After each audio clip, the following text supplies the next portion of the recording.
This is the Workplace Podcast with your host, William Corliss, brought to you in association with Yellowwood, providers of executive coaching, corporate training and facilitation, your external learning and development partner.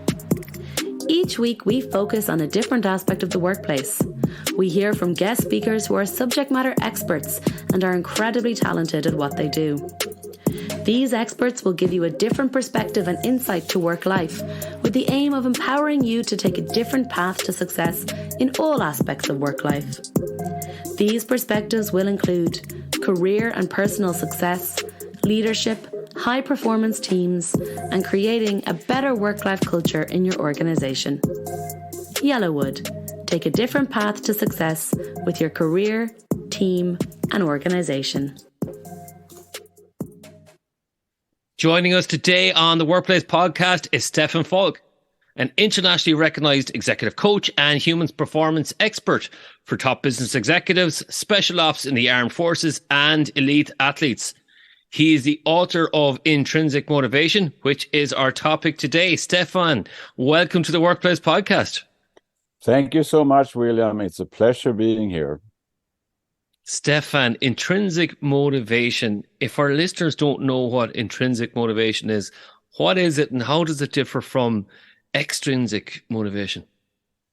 Well, quite simply, intrinsic motivation is when you engage in an activity for the experience you get from engaging in that activity. Whereas extrinsic motivation is much more when you focus, when you do things for fame or money, or those more like, I would call them superficial things. Now, it's important to say that we all have both in us, okay? The question is the balance of it. And in my experience, if you're really out to be, successful, have a high level of satisfaction and, whatever you want to achieve, you need to have more of intrinsic motivation than extrinsic motivation. And that's a point that you make in the book. If I'm in a job and I'm maybe don't really like the job, for me to be really good at the job, that I need to love the job or be passionate about it? Or is it just a helpful factor? Could intrinsic balance out the intrinsic? Say, for example, I'm rewarded with a high level of salary or... Yeah, I think if you don't like your job, I would say that most people that say that they don't like their job, they have not really given their job a chance, okay? Yeah. That's one of the things. And, any type of job, even your job as an executive coach and my job as an executive coach, will entail situations or tasks or whatever that we don't naturally find interesting. We might even find them boring. We might find them too difficult or scary or whatever. But one thing is sure, if we don't find a way to make those tasks more exciting, more interesting, okay, we will not be fully successful. And I find that almost most professionals I meet, they have some kind of approach to things like, remember the old Greek philosopher Aristotle. He said that, okay, well, the stone is on the ground because that's the meaning and purpose on the ground. He had no clue about gravitation. The same approach people have about work. They think actually a work task has some kind of identity. So, hello, I'm a department meeting, okay, and I'm very boring. Tasks don't have any soul. They don't have any identity.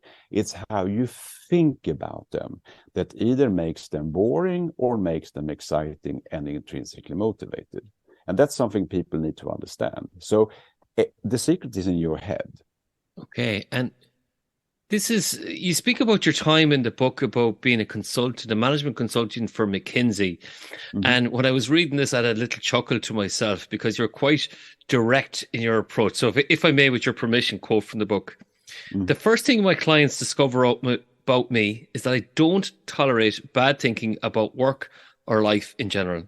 I have no use for poor excuses, lies and deceit, ignorance, arrogance, selfishness, lack of focus on doing good by others, bad intentions, fear of the unknown, or taking the easy or lazy way out when you should be biting the bullet. So it seems to me a lot of this is intrinsic motivation. There's a lot of self-accountability here and getting your mindset right. Yeah, I mean, if think about it.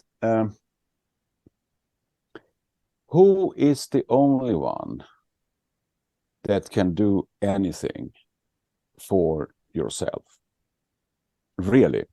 And the only one that you actually can at least attempt to trust, okay? Fully trust, okay? And that's going to be hard enough, in itself to trust yourself, because we know that, so many things we have said that we should do that we have never done, okay? So we let ourselves down all the time, okay?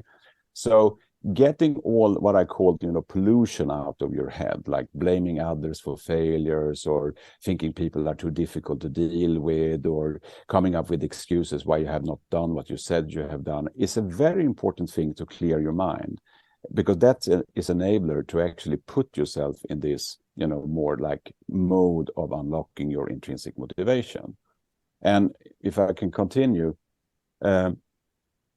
I find that if you really want to do make intrinsic motivation one of your core capabilities, which I think is highly correlated with,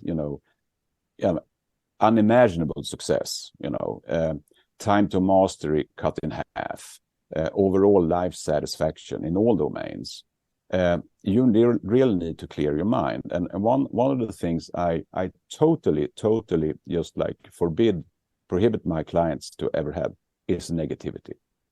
You can't have that. If you show up, being negative, with me, okay, I'm eventually going to cancel you, okay? You just need to erase that.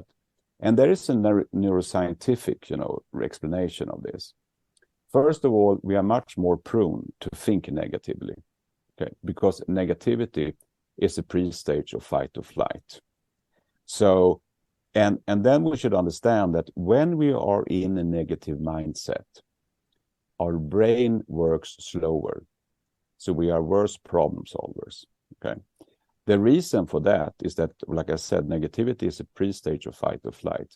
So what happens in that pre-stage is that the body gradually turns off all organs that it views as too energy consuming, as well as too slow to be effective in a fight or flight situation. And hence, our cognitive thinking is too slow. We should just react. I mean, if you come on to me with a hammer, it's not like I can say, William, can you wait a while? I need paper and pen and think about this situation. How should I deal with it? No, I just need to act, okay? So negativity is something, you just need to erase that from your life, okay? For anything. We all have negative feelings, but you need to snap out of it. It's super important. And that's the first step. That's something I can agree with. I know when I was in my early 20s, I used to have poor habits, and then I discovered what it meant to be empowered, to have that agency over my own destiny. And to quote the work from Carol Dweck, it's that growth mindset. Rather than going into that fixed mindset or that negativity bias that you mentioned there, this then allowed me to take control over my own success and not to listen to others too much, or not to listen to my own negative thoughts too much. And then these became levers of success. And I know you talk about that in the book. And I think the biggest enabler for me was to understand the role of mastery. And you talk about this in the book as well, was for me overcoming, I suppose, my bad habits. A lot of it was to do with discipline and overcoming procrastination. I was a horrible procrastinator. I put stuff off. It was fear. For our listeners, then, what advice would you give to people if they are those negative habits? Then, what are your thoughts on discipline and even reframing discipline? Because I know you talk about reframing then as well. Yeah, I mean, it's interesting, your story. I was exactly the same as you. In all areas in my life when I was young, except in one, and that was playing music. Okay. Playing music, I was the most disciplined, the most committed. I was obsessed with that, and I became really good at it. And of course, everything else in my life just failed. My grades in school. Okay, and that's actually how I came up with this. Thinking about what makes music so extraordinarily fantastic. And figuring out what the cognitive elements. How I thought about that, and then I could apply it to school. But I was, and I still. There's there's an imminent risk that we will lack discipline for everything that doesn't genuinely interest us, okay? So we are, at the end of the day, undisciplined creatures, okay? That's what we are. And that has to do with the fact that even though our brain rewards us for being intrinsically motivated, because when we are intrinsically motivated, we learn and develop. And that's a key survival strategy for human beings, okay? The brain rewards us even more for being lazy, to conserve energy, okay? And that's I would say that is the main life challenge for most people. In my case, to make almost anything interesting is that I have this personal motto: always keep deadlines and promises without any exception. I have a budget every year where I can be late 3 times, okay? And I have an average of, I don't know, 20, 25 coaching sessions a week, and I have a lot of other things going on. It just creates a natural sort of exciting tension in every day, okay? Even if a day doesn't have any specific, fantastic, mind-blowing experiences, just like I was on time, I did what I was supposed to do, there's no hesitance about that. It just makes me feel very accomplished.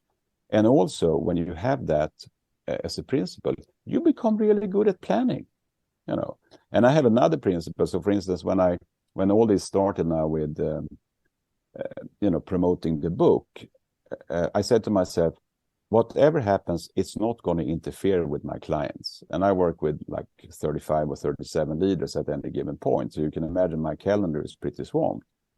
So I'm going to be able to do both things. And that leads to another thing, that I actually develop how I do my coaching, because I need to sort of save time somewhere, but not lower the value, of what I do. So for me, keeping time, deadlines, and promises is one of the core principles, okay? So always keep me disciplined, no matter what I have to do. And that's one of the key learnings that I had, was that we are hardwired to take the path of least resistance from a neuroscience point of view, that inertia is there. That I'm glad you're mentioning that. So say, for example, you were talking about, I'm really interested in something, which obviously has worked for me. But say, for example, I'm in a job that there's tech cuts now or something, like, different job losses going on at the moment. Is there a way of me reframing or make myself interested in a job? Yeah, I mean, in a job is sort of a big ticket item. Yeah. I think that, like my mentor, Mihai Csikszentmihalyi, that everybody should read everything he has written, because I think that he basically has the most consolidated, in-depth view of the human condition that anyone had, okay? And I get irritated every time I read some stuff, because he's already thought what I think is an original thought. But anyway, but he said that, we tend to like to be engaged in things that we have knowledge about, okay? Because probably there is something about the psyche. When we have knowledge about something, we feel sort of some kind of ownership over it, okay? Yeah. And then the cognitive bias IKEA effect comes in, okay? We love our own ideas, we love our own knowledge and all these things. So if you take a job, for instance, I think it's super important that you understand, how your job contributes to the overall relevance and success of the company, okay? Understand the flow of things. Because in any job, jobs are designed, in most cases, I would say, in all cases, that whatever I do, the purpose of that is to enable someone else to do something else. In the simplest form, help them avoid doing my work. But, there's something I'm doing, I'm enabling others.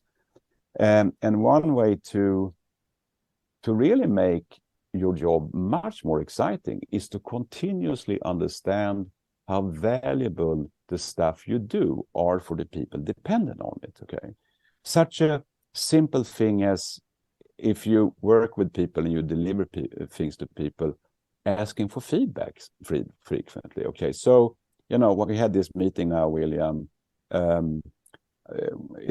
was this like according to your expectations? Is there something I could do better to serve you better, and all these things?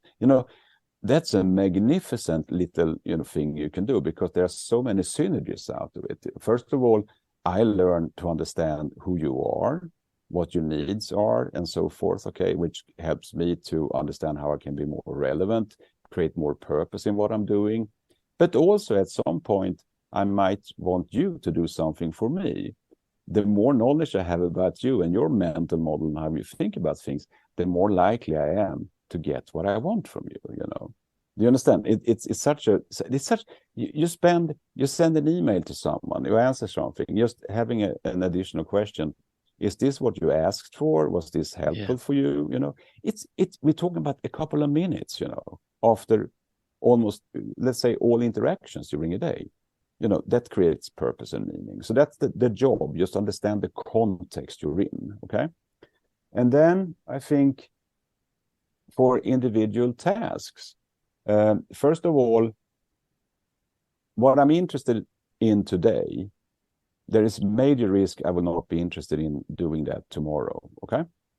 And the reason for that is exactly what we talked about before. It's the energy conserving, energy in us. Because most people, if they don't live in an environment that really pushes them to daily develop and learn, which actually very, very few organizations have that. Very, very few. My former organization have it, McKinsey, okay? Because if you don't develop every day, you will not survive that environment. End of story.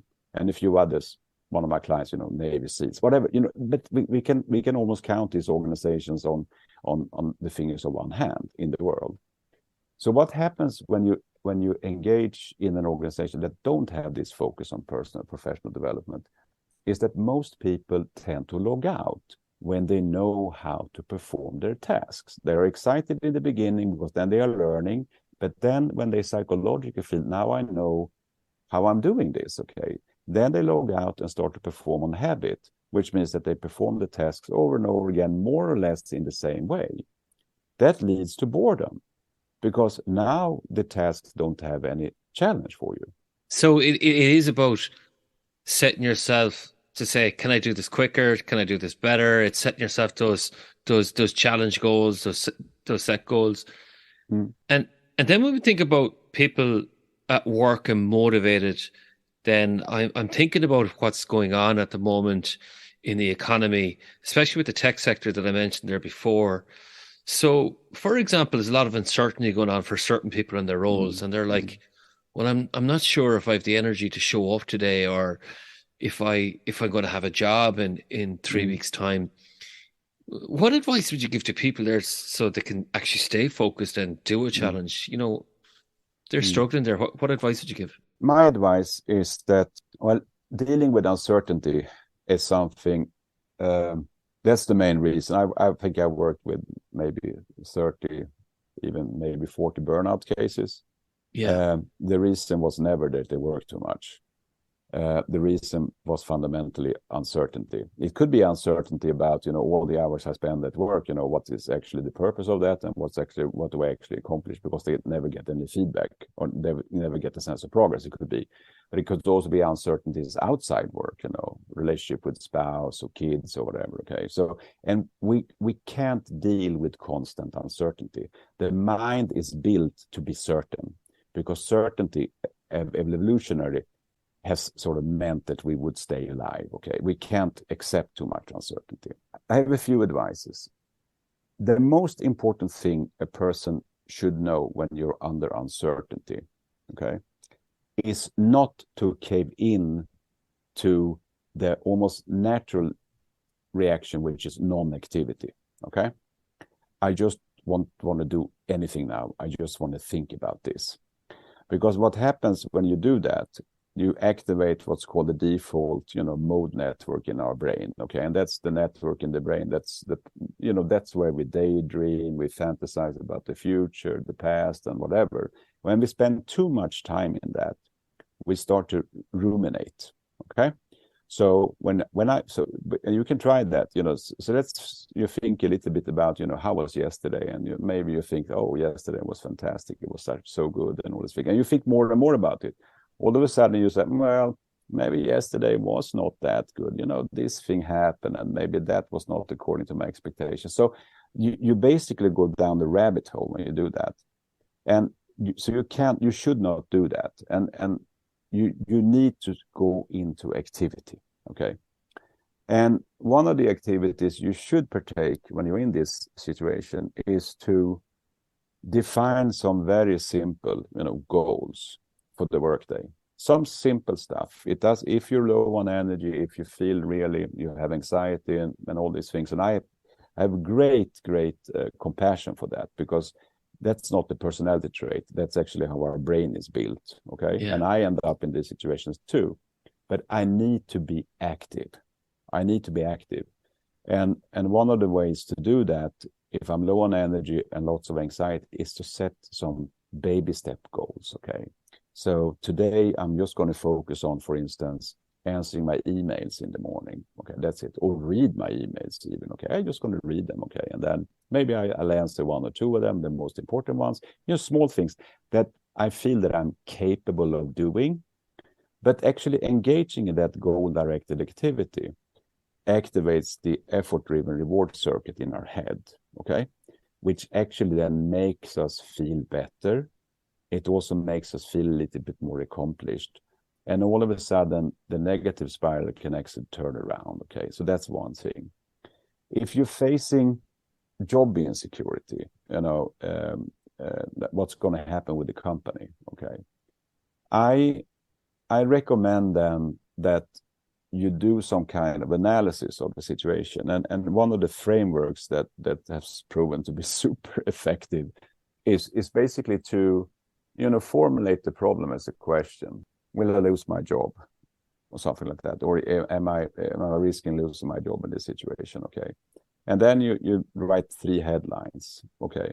And they just say, oh, will I keep my job over there? Okay. Okay. They just say, one headline is, what am I certain about that actually is evidence that I will keep my job? Okay. What am I uncertain about, in terms of whether I will keep my job or not, okay? And what am I clueless about in terms of if I will keep my job or not, okay? And then you write down, in a free form, okay, everything you're certain about that either tells you that you're going to lose your job or you're going to keep your job, and then what you believe but you're not certain about and what you're clueless about. And then you can turn the paper upside down if you have it horizontally. And then you see it becomes a bar chart, and you see that you're certain about many more things that you just believe, and then you're very few things that you're clueless about. And this is a visualization of the problem with the mind facing uncertainty. It hijacks you. So even if you're certain about many things, it tends to focus on the things that you're uncertain about in that specific situation, okay? So this gives you a balanced view. It also gives you a sense of the likelihood that something will happen. And the things that you identify that you're not certain about, but you think, you can ask yourself, okay, can I get any certainty about these things? And the things you're clueless about, you can ask yourself, well, how important are these things, in the big scheme of things? Maybe not. So that, a mental exercise. But the most important thing here, and the sentiment is in my book and in my work, is that you need to develop a brain that serves you well, okay? Not a brain that abuses you, because the brain is actually built for a completely different time and place than we live in today. And if you let that, own you, okay, it's going to abuse you, okay? It's going to make you afraid of things that you shouldn't be afraid of. It's going to make you, so it's very important that you spend this time. So 2 things: keep active, have some daily goals. And then number 2, if there's monumental uncertainty, do some analysis for it. So this is a lot like rewiring your brain. And I'm sure there's a lot of neuroscience behind this. And often when I say it to clients is neurons that fire together, wire together, but then there's the synapses is the glue, that the brain glue that holds those neural pathways together. And these are all to do with habits. So if I was to commit to rewiring the brain, it seems like a big effort. How might I make this possible in my daily life then? The term is neuroplasticity, that the brain tend to reorganize it based on how you actually push it to work, okay? And it actually, to some extent, rewire itself, every day, because every day is not identical to the day before, even though we might, cognitively think that that's the case, but it's not. Okay, so it adjusts all the time. And it can be really, really fast. I remember the first thing I ever read about neuroplasticity was this experiment. I think it was at Harvard medical school, or this person. I don't even remember his name. The scientist, I think he had an Italian last name.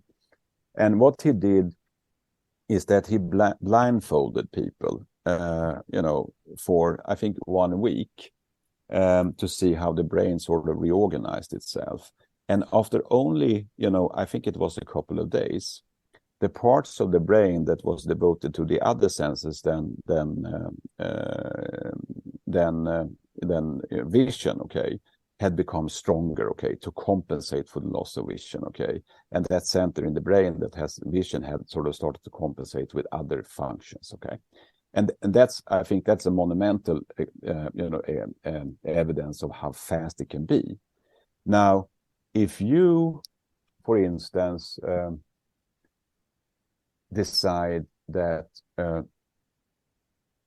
let's go back to this, you're going to ask for feedback every day from people around you. One of the positive effects on your brain is that it's gradually going to become less selfish oriented, okay?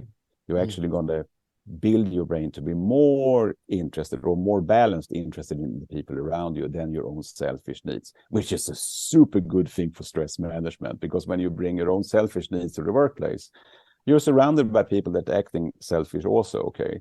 So there's so many people acting in a way that it's completely detrimental to your selfish needs, okay? So, but that's a parenthesis here. So if you do that for, let's say, a week, so today I'm going to ask for feedback after 3 of my interactions, and you do that then 15 times, your brain has changed. But you need to keep doing it, because it's also this like, you will lose it if you don't sort of use it, basically, okay? So it can go super fast. It's about, consistency and a little bit discipline. But you're making an investment in yourself. The best investment you can make is to actually develop your brain. That's the best investment you can make. All else is less important, and all else is dependent on that. And that's something that I'm going through at the moment. So I'm doing a bit of physical recovery now from an injury, and it's taken me a couple of months. And it's funny, when I was reading your book, there's a lot of stuff I'm identifying within the book that's helping me. I didn't realize I was doing it. And I have to get up at 6:20 every morning, and I have to go through, 45 minutes to 15 minutes of weights exercises. And there are people here listening in today to say, I would love to be more consistent or disciplined with my exercise routine or whatever I want to be consistent in. From your book, I was reading about focusing on exciting outcomes and focusing on that activity-focused behavior. What's the difference between the two, and what role do they play when it comes to consistency? Well, activity-based behavior is okay. Let me take a step back. And what I realized when I started my journey into neuroscience, behavior science, which was mid-90s, because I realized that, if I'm going to be successful, whether it's a McKinsey consultant or it's going to be as a leader, I need to know a thing or two about the human mind, because it's all about people at the end of the day. It doesn't matter what we do, it's about people at the end of the day. And I realized early on that, and I learned about this, like this instruction for expansion, intrinsic motivation, and the instruction for saving energy, that, engaging in work can only have 2 possible outcomes. Either you actually become sick from it and dissatisfied, or you become successful and satisfied. That's it. And the question is, what's going to be the balance that you, have within these 2 instructions? If you cave into the energy saving instruction, you're definitely going to be sick or dissatisfied or both. And activity-based behavior is exactly what we talked about yesterday, talked about before. It's about when you learn how to perform your tasks, you then log out and start to perform them on habit. You perform activities with no sort of specific outcome in mind. At least no outcome that excites you, that makes you rethink how you do things, that pushes you to do better and so forth, okay? And that leads to boredom and all these things. Now, if you want to become more consistent in terms of really doing the physical exercise, I think my son is probably a role model for how to deal with this. Whenever he's sort of very much into this, besides his university studies, but he always start by reading something about it. Now lately he started with this Wim Hof. He goes to the ocean in Stockholm, Sweden. I was there last week, and he's like going in, and it's minus 15 degrees Celsius, and he comes in shorts and running shoes, okay, and say hello, good morning, and I'm like, oh, freaking out. But he always start by reading about it, so he has some knowledge about, okay, what is this? Why is it important? How does it affect the body? Okay, what is the starting point for people? Okay, how could they think about it? Because that it creates some kind of ownership over it. And the same thing goes if you want to do physical exercise. Read about it. Okay, understand it a little bit more. It becomes more interesting for you. But also, it gives you knowledge about how you can pursue it to start with. And if you know that, you can then decide and define, an exciting outcome. Okay, so now I'm going to go to the gym. Okay, what do I really want to achieve that would be exciting here? Okay, and think about that. Oh, I want to spend 10 minutes on that machine. I want to spend 5 minutes on that machine, and think, okay, what's going to be my plan to stick to this? Okay, what contingency plan do I need to have? Because the more planning you have into an activity, the better suited you are to actually execute on it and perform well when you do it. And, it's such an aphrodisiac, great performance. Oh, that was so great. I want to do it again, Yeah. So it's very, very important not to go mindless into something new, because I think that there are very few things that are exciting when you go into it mindlessly. I think perhaps sports could be interesting. You go and play tennis for the first time. It's a little bit fun, whatever, because it's not serious either, okay? But anything that's serious, you can't go in mindless. You need to have some kind of vision for it. So that's what I would propose. And then obviously schedule your physical exercises. You have them in your calendar. You can't sort of decide on the day, should I go to the gym or not? Because the risk is then that your brain will come up with all the excuses in the world for not going. So, oh, William, honestly, you worked out yesterday. Do you really need to work out today? Yesterday was so good, and today also you're gonna have this podcast with Stefan, later. You might need to prepare a little bit for that. There's so many things you could do that makes so much more sense than actually going to the gym, especially when you did it yesterday. That's actually not you thinking. That's the primitive part of the brain. So scheduling things, up front so you have it. And then maybe priming your environment a little bit so it drags you into the behavior. For instance, putting your gym clothing and your gym bag, ready in the morning before you go to the gym, or the night before if you go to the morning. So everything. So you don't have to think so much about should you do it or not. You just do it. Can I give the listeners a couple of things there, and I give them an example of my routine and what goes on in my head, and I'm natural as anybody else when it comes to, the primitive brain that goes in, oh, I don't want to do this, especially at 6:20 in the morning.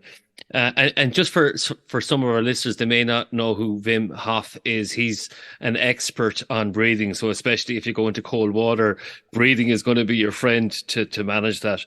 So well done on your son for doing that. I'm going to go along that route later on, not just yet. So I tell people about my routine. So my alarm goes off at 6:20. And my alarm, how I have it titled, is game time, because that's priming me for performance mindset. Now I'm going through a little bit of a battle in my head. So what I have to do for myself then is to be disciplined with this, is focus on where I was and that mental contrasting, where do I want to be? And I focus on, listen, you've made progress. So it's really important for me to signal to myself, I'm making progress. So I lost a muscle on my leg and I can see it coming back. And then I have an accountability partner, which is my physio. So actually 2 hours from now, I have a physio appointment. So I need to show her a physical evidence that I've been doing the exercises. I think that's really important as well.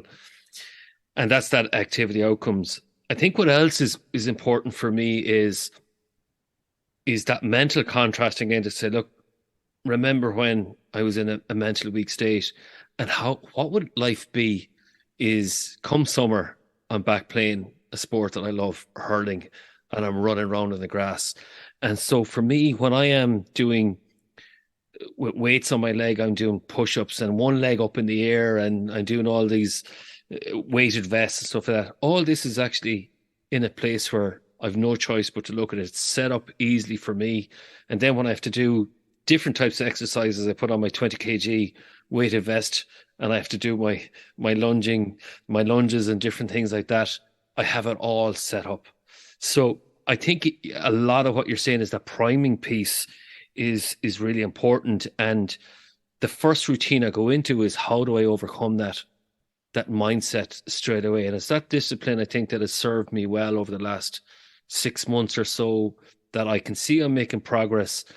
And then I also utilize fear. And you mentioned this in the book about, it can be useful to overcome scars and trauma. And I found that chapter really helpful. Was, if I don't do this right now, the fear is, for me, is I won't be consistent. If I'm not consistent, I'll fall back within my health, and I don't want to go back there. So now I'm using fear as a motivator to help me stay consistent. Plus, how cool would it be if I can run back out in the pitch again? Mm-hmm. I mean, William, what you tell me now is nothing less than best practice, how you prime yourself. But also, if you think about it, you spent quite some mental energy, thinking about this, how to set it up and how to cultivate it and how to maintain it and how to tweak it, to fit your, desired outcome, And so you really have used this, what I call the expansion instruction in us. Okay, you have used your mental energy really wisely. Most people don't. And one of the reasons they don't, fundamentally, is this energy conserving thing. But it's also that they really think that it's their own thoughts they get when all the excuses come. My brain is of course it's rewired, but I still have the primitive parts. So when my brain comes up with all these bullshit excuses, for instance, why should I do this? Like, promotion of the book, it takes so much time and it's so painful and so and I'm rambling so much in the podcast and I'm useless, all these things. And you don't have no ambition to be an author, your thing is coaching, that's what you love and all that, it comes up with that. Then I just tell, now it's time to watch television. I'm going to watch some messages from my primitive brain. Okay. So it's not me thinking. And it's so beautiful, where you have developed a brain and a mindset that actually takes a step outside and look at, this whiny little complaining, excusing part of your brain and say, okay, well, if I don't do it, what's going to happen? I had exactly the same experience when I took my driver's license for the first time in September, at my age. And it went really well. I had a super good instructor, but I felt that every time going onto the highway here in the US and then changing lanes in fast speed gave me so much anxiety. It's so much, and I was wiggling with the car and everything. My wife went to LA because my stepdaughter, her daughter, goes to college in Los Angeles. And I thought to myself, I'm going to rent a car. and I'm going to practice driving in the weekend. Okay, super good idea, my healthy part of my brain. I rented a car. The minute I had rented a car, and this was on a Friday, the car was supposed to be delivered on Saturday morning. My brain starts, why did you do that? You are so tired. I mean, this is ridiculous. It's going to be such a nice weather in the weekend. Why don't you just like take a walk in the Central Park, wedge out, be happy what you have accomplished this week? Why should you put yourself in that situation? You're tired. It's not good driving when you're tired. Stuff. All these things. Needless to say, my sleep Friday night was not good. Okay, because I was thinking about this and the anxiety taking the car, driving out, whatever. Okay. And I woke up in the morning not feeling well, like, should I really do this? I don't care about the money I lost, but I can just leave it in the garage, whatever, okay? But then, boom, my mind comes up, well, wait a minute now. If you don't do this practice driving today, and you don't try to get over this anxiety of getting onto highways and changing lanes in fast speed, it means that every time you take the car with Regina and to go somewhere, you will have this anxiety. So the day before will be destroyed, you will be nervous, and the day of, you will also be nervous. Is that the life you want to have? And then I'm like, hell no. And then I went out and I drove all the way to Atlantic City, back and forth, back and forth. So now, do you understand? I mean, that's when you have a brain that serves you well, exactly like your story. Thank you for sharing that. That's really interesting. And another interesting piece was when I read the book is in the book, you talk about learning a language in 8 weeks. Mm-hmm. Tell me about learning a language in 8 weeks. How does that come about? Well, that's not me. That's one of my clients. That did. Sorry. Yeah.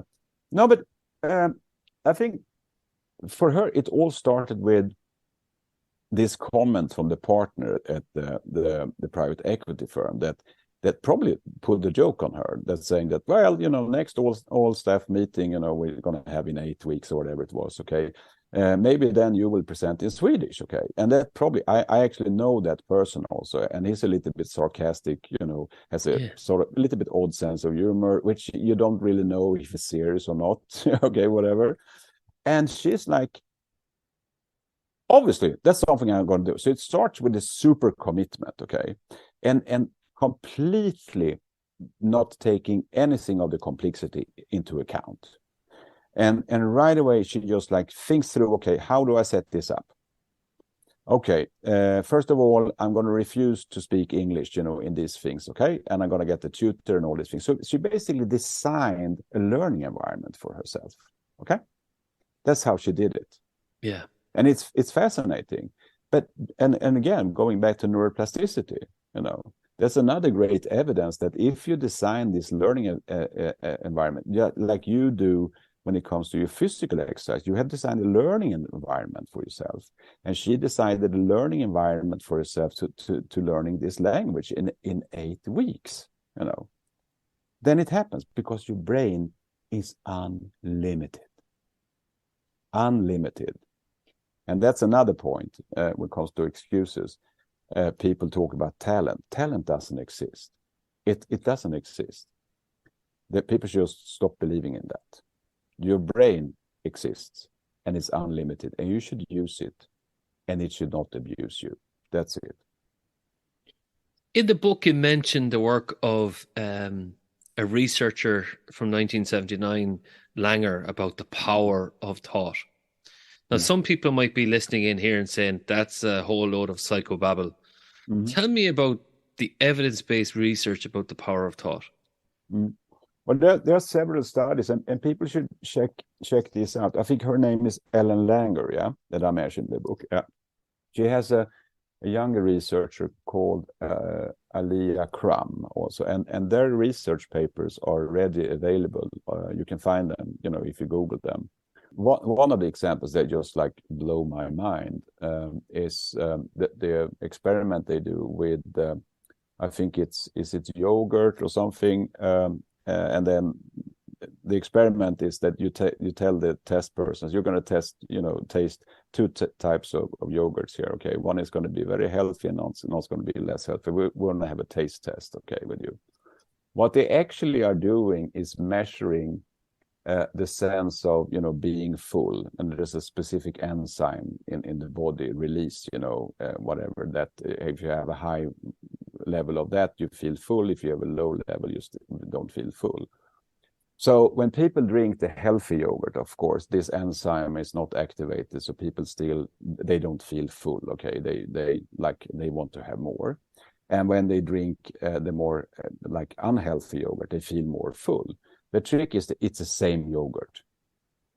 Okay, so it means that not even does your mindset and your thoughts regulate your decision making and what you prioritize and all these things. It also regulates how your body functions. It's pretty amazing, yeah.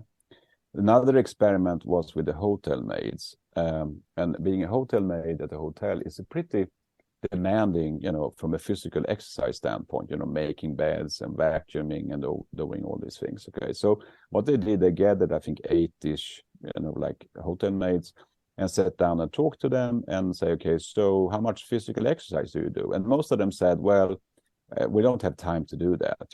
When I have time over, after work, I might do it and so forth. Okay.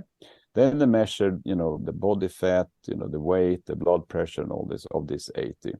Half of them just went back to work. The other half got a one-pager, basically just describing how many calories you burn when you make a bed in general, how many calories you burn when you vacuum a room, and so forth. Okay, just got information about that, and then went back to work. They came back, I think, 2 weeks later, and the group that got the information about how much calories you burn, they had lost weight, improved the blood pressure, and so forth. The other group had not. So knowledge, and they did another test with stress. I don't think I mentioned that, and that had, I think it was from investment banking, some kind of high pressure environment where people are super stressed. Everybody answered the questionnaire, how stressed are you, basically, and everybody's super stressed. One group, they divided them in 3 groups. There were many people. One group got information about 3 videos times 3 minutes on the negative effects of stress. Another group got 3 times 3 minutes videos on the positive effects of stress, that you learn more and that you achieve more and all these things. And the third group got no information whatsoever. Obviously, the group that got the positive information of stress, they felt they had achieved more, they have done better things, and all these things were more on top of things. And the group that got the negative stress, they were like super stressed, and it's like unbearable. And the group that got no information was no change. It's all information. Isn't that the power of reframing as well as how we view things? I'll give you an example. A couple of years ago, I was asked to do stress management workshop, and this is actually, nobody's going to attend that, so we have to rename it. Can you come up with a name? So I had to rename it as The Art of Resilience, and full attendance. Or it's a bit like some people didn't want to go to time management because it was, too old of a term. However, they would approach the exact same workshop if it was named personal productivity. The whole sort of priming area is, if I would make a re-entry as an executive today, because when I was an executive, the first thing I did with people, this is many years ago, was to educate them about how the mind worked. And then secondly, say that the number one priority we have is personal and professional development. That's on top of our business goals, because our business goals, we will only reach them if everybody develop every day and do something better every day, because the goals are beyond where we are. So that's what it is. And I had required reading, and that's part of what Dan Pink wrote about in Drive. So I had required reading for leaders in the organization, stuff they simply had to know. If they didn't want to do that, okay, good, you cannot be a leader. End of story, okay? If I would make a re-entry now, there is a book that I would require everyone to read, and that is Before You Know It with John Barg. Before You Know It? Yeah, Before You Know It. And who's the author again? John Barg, Bargh. He's a social psychologist, I think. But he has tremendous examples of this thing, you know, that words really matters. It's magnificent. It's super good, and it's basically a book about our unconscious mind, and how our unconscious mind actually actually decides most of our outcomes, because it works 24/7 and it's primed to actually help us solve our problems and you know, make decisions for us and all these things. And very often when we have done something, we rationalize with our conscious mind after. And you mentioned Dan Pink there, and I'm sure our listeners will be fascinated by this. So your work was quoted by Dan Pink. So Dan Pink wrote a book called Drive, and a big part of that was he talked about people motivated by mastery, autonomy, and purpose. So your work was quoted by Dan, is that right? Yeah. From two of my executive positions. And I think, and the origin of that is that he wrote about my mentor, Mihai Csikszentmihalyi. And Mihai Csikszentmihalyi, one of his claims to fame is that he sort of came up with this idea of flow, which is the highest level of intrinsic motivation. That's when you lose sense of time and you're completely immersed in what you're doing, okay, and all your fears are out. It's like a complete feeling alive experience, okay. And I applied many of the principles that I learned from Csikszentmihalyi in my work as an executive. It goes back to what I said, you know, educating people about the human mind, and then having some basic principles for how leaders should manage themselves and manage their people. Okay. For instance, you know, having very clear individual goals, okay, that integrated both what needs to be done and achieved with, you know, development, okay, so people actually develop integrated in their work, not as it is in most companies, you send someone to a training. That's not bad, but that's not actually development, okay. Development happens if you use that training actually in your work, which most people actually don't do, especially when you go to a leadership training, okay. So there was a lot of things in how to engage and how to talk to people to understand, you know, more how to get more potential out of them. So there was like a whole program. We had I think one of the things as an executive I'm most proud of, I created sort of a leadership academy that was super tight, and then, you know, so there was a whole system about, you know, how we did people reviews, how we did organizational reviews, you know, bottom up in the organization and so forth. So it was a pretty unique case. And that's what he wrote about. We'll go back to your book here. And some people might say, listen, you talked about this where you would give someone Dan Pink's book Drive to read. How would you respond to someone who might say, listen, I've too much to do? Like I'm completely overwhelmed by this. This is not a need to do. Well, chances are the person would not respond to that like that to me. Okay. No, but I you know, and I think, you know, we can talk about leadership too, because that's also an area where I have pretty, you know, firm opinions about. I view leadership as good leadership is very, it's not very different from, you know, really good parenting. And that means that you, of course, need to exercise care and support, but you also need to exercise, you know, demand and push, because at the end of the day, you want your kids to grow up to be independent, self-sufficient, you know, individuals with good judgment. Okay, so that means a fair amount of tough love that you need to give them, and the same goes for adults, because we call ourselves adults, but, you know, we are born incomplete and we will pass incomplete. And the only difference between real kids and grown-up kids, so to speak, is that real kids are more charming, more creative, and more well-intentioned than grown-ups. Okay, that's the difference. Okay, so it's more. I love to deal, you know, work with teenagers and so, which I do sometimes pro bono.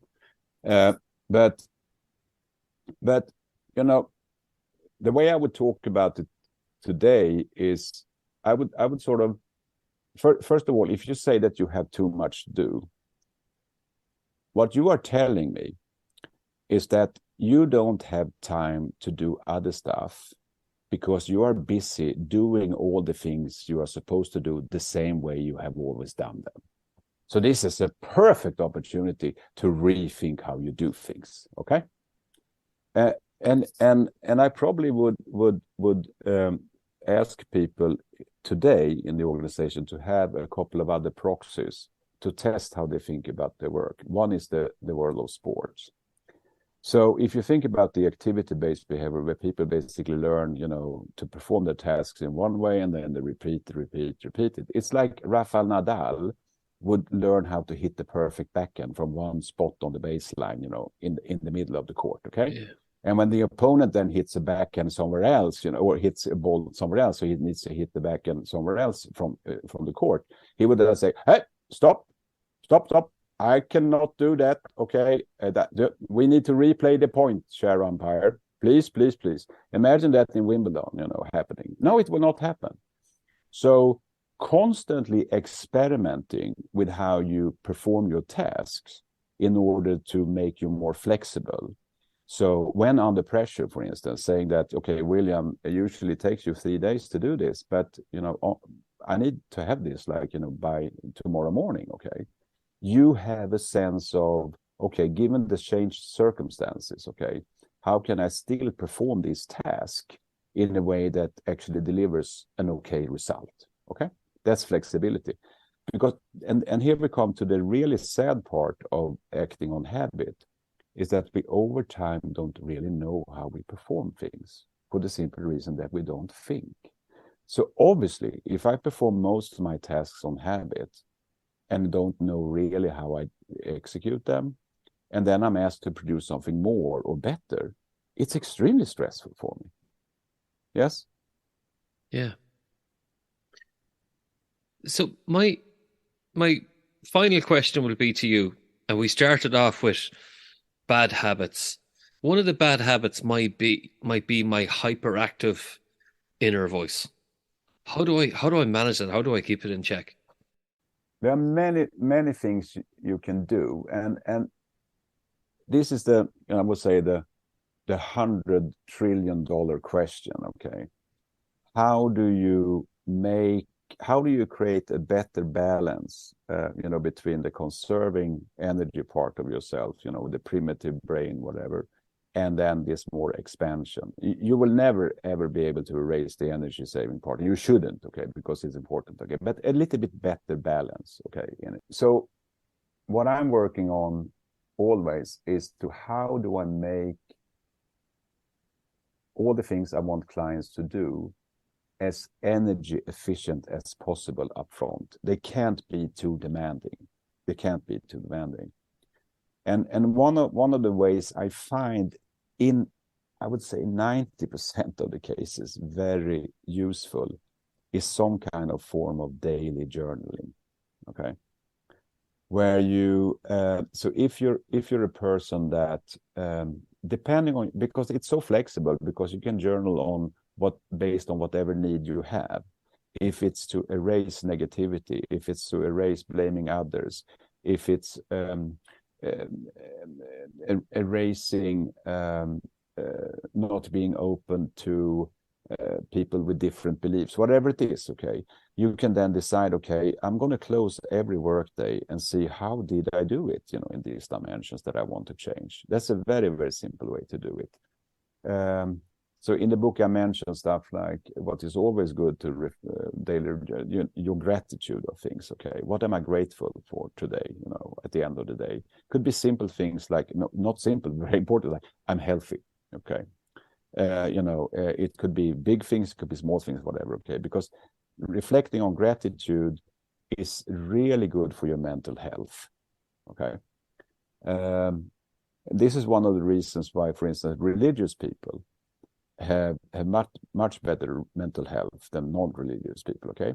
Because they practice, most religious people practice gratitude for life, gratitude for having meaning, having purpose, and all these things. So that's one good thing. But I would, something that pushes you to reflect upon yourself every day is a very good practice to start with, to understand your inner voice, to understand what is you thinking and what is your inner voice thinking, for instance. Yeah, I might add to that. So journaling, when I've done research around this, is sometimes when they do pharmaceutical trials for mental health, they also put in journaling is in there as well sometimes, and the efficacy of journaling can sometimes be as high as the placebo effect, which is quite remarkable. Again, I practice that gratitude piece quite a bit, and sometimes I get tired of writing, so I do mind maps. And when I do mind maps, then it allows me to problem solve. It is creative, and I'm able to view things from an objective point of view. And then I go back into my coaching. It's a bit like, you have a different voice then coaching you, and I found that really helpful in times of uncertainty, in times of stress. And that's something that was immensely valuable to me. And I had a notebook beside my bed. So, for example, if I did wake up in the middle of the night, and it helped me go back to sleep, it was just like, which was, and then obviously if I was sleeping better, then your mental health is going to be better. So yeah, so I found these things really useful. No, I'm not. I think that I can just look at myself. I go in and out of methods, but there is always a method. Okay, so whether that is a very light touch method, because I'm in a, I listen very much to myself, my energy level, my sentiment about stuff. I try to regulate that, of course, if my sentiment is not good, but and then I adjust the methods I use for that. But the trick is the word daily. Okay, the trick is the word daily. Do something daily, and I think one of the, and this is something that you teach at school. I've even contemplated, even kindergarten, teach critical thinking, logical thinking to people, where you actually are able to have a thought pattern that helps you understand, the validity of your thoughts, that comes up in your brain. Okay, a simple thing when you read a newspaper article, which